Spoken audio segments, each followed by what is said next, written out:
Assalamualaikum warahmatullahi wabarakatuh. Halo teman-teman semuanya, kembali lagi di podcast kita. Kali ini kita akan ngobrolin tentang kehidupan setelah kematian bareng sama teman saya, Mbak Alivia. Oke Mbak Alivia, sebenarnya kehidupan setelah kematian tuh seperti apa sih? Baik Mbak, jadi kehidupan dan kematian itu kan merupakan kodrat setiap manusia atau makhluk yang diciptakan oleh Allah. Di dalam Al-Quran itu juga disebutkan di surat Al-Ankabut ayat 57, kullu nafsin dha'iqatul maut, setiap yang bernyawa pasti akan mati. Nah, ayat ini secara tegas ya memberi peringatan kepada manusia bahwa setiap yang bernyawa pasti akan mati, walaupun kita sendiri juga tidak mengetahui kapan waktu kematian itu akan datang. Nah, di dalam agama sendiri, kematian itu adalah sebuah proses keluarnya roh dari jasad manusia atas perintah Allah, dan tidak ada seorang pun yang memiliki wewenang untuk menghalangi kematian tersebut seperti itu, karena hanya Allah yang memiliki kuasa untuk mengambil roh dari jasad manusia dan memerintahkan malaikat Israel untuk mencabutnya seperti itu. Oke. Nah, teman-teman kan udah disinggung nih tentang kehidupan dan kematian. Nah, kalau kehidupan setelah kematian itu kayak gimana sih, Mbak? Ya, kehidupan manusia di dunia ini kan tidak akan selamanya ya, dan akan ada kehidupan setelah kematian. Nah, proses untuk menuju kehidupan akhirat itu diawali oleh kematian. Nah, ada beberapa peristiwa yang akan dilewati oleh manusia setelah kematian. Yang pertama itu di alam barzakh, yang dimana ketika di alam ini adalah alam yang memisahkan manusia antara dunia dan akhirat. Yang kedua, ada peniupan sangkakala, yaitu trompet yang ditiup oleh malaikat Israfil yang menunggu kapan diperintahkan oleh Allah, seperti itu. Lalu yang ketiga, ada hari kebangkitan atau yaumul ba'ats. Di sini manusia dibangkitkan kembali dari kubur untuk dihidupkan kembali di hari kiamat. Yang selanjutnya ada yaumul hasyr atau hari dikumpulkannya seluruh manusia pada hari kiamat untuk dihisab dan diambil keputusannya. Yang kelima, yaumul hisab.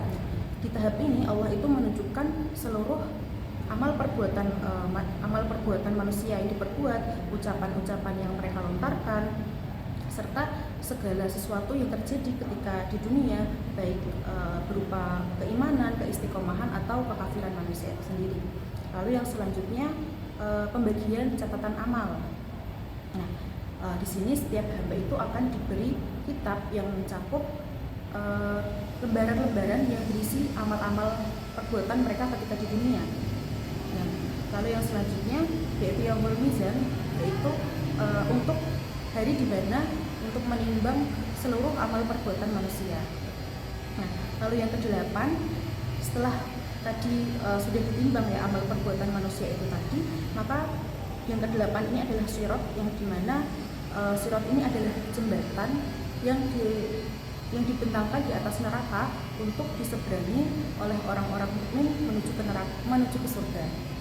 Yang terakhir yaitu yaumul jaza, yang mana setiap manusia akan diberi balasan ya atas apa yang telah mereka perbuat ketika ada di dunia. Oke, jadi kehidupan setelah kematian tuh ada prosesnya ya, ada beberapa tahapan-tahapannya.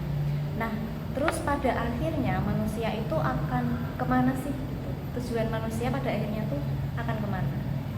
Tujuan manusia setelah melewati tahapan tadi, ada yang ke surga atau yang ke neraka. Yang seperti yang kita ketahui kan, neraka itu adalah sebuah tempat yang digambarkan sangat mengerikan, yang disediakan untuk orang-orang yang berbuat dosa atau kejahatan. Nah, neraka ini kan juga merupakan bentuk balasan bagi manusia yang durhaka, yang tidak mau beriman kepada Allah. Tuhan itu, Allah itu tidak menzalimi manusia, tapi justru neraka ini dihasilkan oleh perbuatan manusia itu sendiri.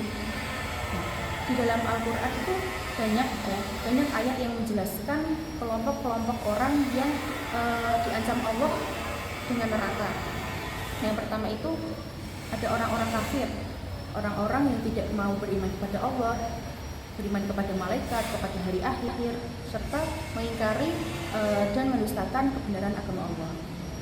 Yang kedua, ada orang-orang munafik, lalu ada golongan orang-orang musyrik, orang-orang yang mengikuti setan, orang-orang yang diliputi oleh banyak dosa yang bahkan sampai mati pun tidak sempat untuk bertaubat seperti itu.